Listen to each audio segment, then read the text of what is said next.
Monologue. I got an email. I got an email. I got an email. I got an email. Ah, Aeroplan. 2 times extra points. Thank you, Air Canada. I don't need this right now. Oh, gosh. Air Canada. Sitting my heart through the roof there. Yeah, this is probably going to be real fun to edit. I just stopped the last recording because, well, I was getting quite big. And I just saw another notification through email, so I'm going to open it now.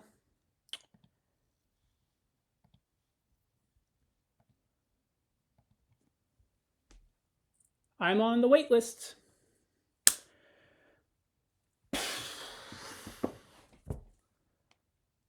What?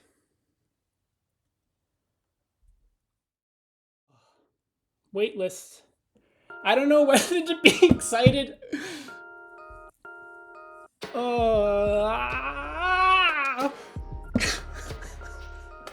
I'm kind of happy, but I'm also kind of like, so medical school wait lists. All right. There was somebody I talked to last cycle. She was put on the wait list, and she was on it up until like the school started, and she didn't know whether she was going to get in or not. So basically, it was like a week away, and she could be starting med school the next week. So waitlist territory can be brutal, but we're gonna see. This is crazy. Obviously I think I'm happy because I'm like smiling. The plot thickens. I knew it. I called that. So I am happy. That's a good result. That's progress. Slowly but surely, I'm gonna get into medical school. Mind my language. I'm gonna probably leave that out. See, this is the thing now. The way that I am, like, if I can see progress, I'm gonna keep going at it. Oh, I'm gonna autofocus, aren't I? Oh, whatever. It doesn't matter. I'm kind of like, that's progress. That's. Oh, you know what made me waitlist? It's that one station I convinced. Anyways, I got waitlisted. Follow for more results.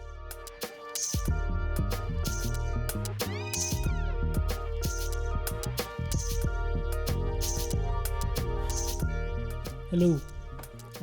Officially back in Calgary, all set up. Wearing the Flames jersey to signify that. I didn't watch very many Flames games. I don't know really how well they're doing, but maybe I'm a fake hockey fan. Regardless, I felt like carrying the jersey bit over from last year's videos. 1 second. Anyways, I'm glad to be back. Hello, everybody. That footage I just showed you was May. Now this is me in August. So what happened? Well, I spent the next 2 months in something I would call medical school waitlist purgatory. A few days after recording that footage, I learned something that completely changed how I experienced the waitlist. Now, at the University of Calgary, not everybody receives the waitlist email at the same time. They send them out in batches, in waves. And over the past 2 years, there's been a pretty clear pattern that has emerged. The people who receive the earlier waitlist time tend to get an offer eventually. But those who received later timestamp waitlists never really get an offer. So I had to figure it out. Which timestamp was I? So what was my timestamp? 4:06 p.m. Now, were there people with timestamps for waitlists earlier than me? There was, unfortunately. There was people with a 4:00 p.m. timestamp. So just for reference, in 2024, nobody with a second wave timestamp received an offer. But in 2025, one person did. Now that single data point became the tiny kernel of hope that every one of us in the second wave group clung to for the next 2 months. Thankfully, I had something else to focus on. Around the same time, maybe end of April, I was browsing applications at the U of L, and I saw there was a communication specialist that opened up for the University of Lethbridge's new rural medicine program. And it was honestly a role that I was incredibly excited about. I even joked that if I somehow managed to get an offer for medical school and the job offer, I would try to find a way to defer medicine for a year so I could help set up their communications. So throughout May and June, I threw myself into that application. I rebuilt my website, polished my portfolio, updated my resume, and I spent a lot of time preparing for the interview. Looking back, I'm genuinely proud of that work. It gave me something meaningful to focus on while I waited, while also summarizing all of my experiences up to this point on one place. Then the waitlist started moving. What had been a background thought quickly became something that I checked every day. Every week, all of us, we would open Discord, we would ask, anybody hear anything? We would refresh the spreadsheet, we would refresh our emails, and every week another person from the first wave timestamps would receive an offer. And week after week, the waitlist followed the exact same pattern as prior years.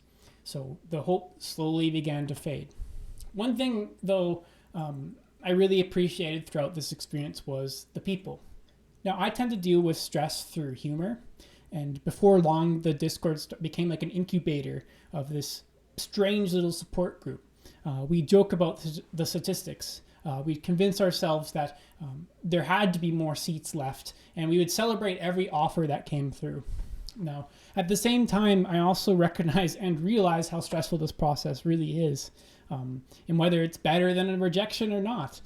Some applicants were breaking out in hives every week offers went out. Meanwhile, I found myself kind of going a bit nutty, building spreadsheets, running statistical analysis of the prior spreadsheets from prior cycles, and trying to convince myself that there had to be a path for the second wave applicants.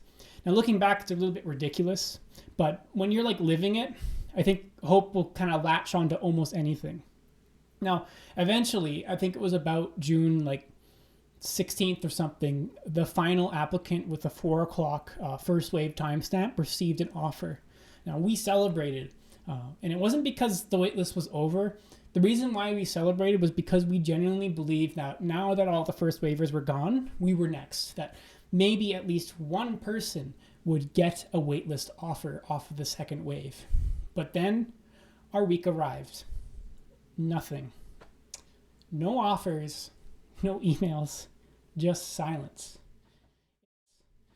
It kind of blew my mind how close UFC can be to sorting out the groups in that way. I don't know how it works, but honestly, it was kind of heartbreaking. Because for weeks afterwards, we held on to that one example from the previous years. Maybe history would repeat itself, but eventually July arrived. July 2nd passed. The classes started. While volunteering, I could see everybody with the blue backpacks from this cycle.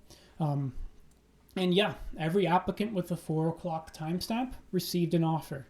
Not a single applicant with a 4 or 6 timestamp did. And just like that, Waitlist Purgatory was over. Now, as for me, I had been saying all along that if I got either the medical school offer or if I got that job, I'd be okay. Well, then, I interviewed for the job and I was very happy to interview, and I thought I went reasonably well. I think I could have prepared more, but ultimately they decided to move forward with another capable candidate. So that kind of felt pretty bad. After months of working on my application materials, my website, and preparing for the interview, both of the opportunities I've been hoping for disappeared within a matter of weeks. So yeah, July felt heavy. I needed some time away, and I took that time. I kind of took a break. But, here's the one thing, though. I really genuinely believe that this story is still not over. And, in many ways, it's still kind of just beginning. At least a new chapter is. And the reason why I can believe that is because when I compare how I felt after getting the rejection last cycle to this year, there's a pretty big difference. Last year, I had no idea what to improve. I didn't know why my interview was poor. But this year, I can say with a lot of confidence what to improve in the interview and where I went wrong. And I feel good about that. It's nice to feel that. And furthermore, professionally, I've built a website and portfolio that I'm genuinely proud of. So I've kind of become more convinced than ever that I love science communication, medical education, and I also enjoy helping people through this process. So, those aren't really consolation prizes. They're meaningful goals in their own right. So yes, I'll be applying again. And it's not because I'm refusing to move on. It's because I genuinely believe I'm moving forward. This year was another step forwards. from no interview in 2022 to interviewing in 2025 to the waitlist now. Like, I just feel like I'm almost there, and this, all it really means is that the road is just longer than I hoped. So, you know, in my next video, I'm hoping to walk through some of my plans for the next upcoming application cycle and everything that I'm hoping to change. But I also kind of wanted to say thank you. One of the coolest things while I was prepping for people for the MMIs on the Discord last year was that I met a lot of people who told me that last year's rejection video gave them the confidence to apply or to apply again. And, you know, that honestly means more to me than you probably realize. So I'm hoping to make more videos than I did last year. I kind of had some problems with my health pop up, but I'm excited to keep documenting my journey over this next year. So be sure to consider subscribing and follow. And as always, thanks for watching. Keep chasing what matters, and I'll see you next time.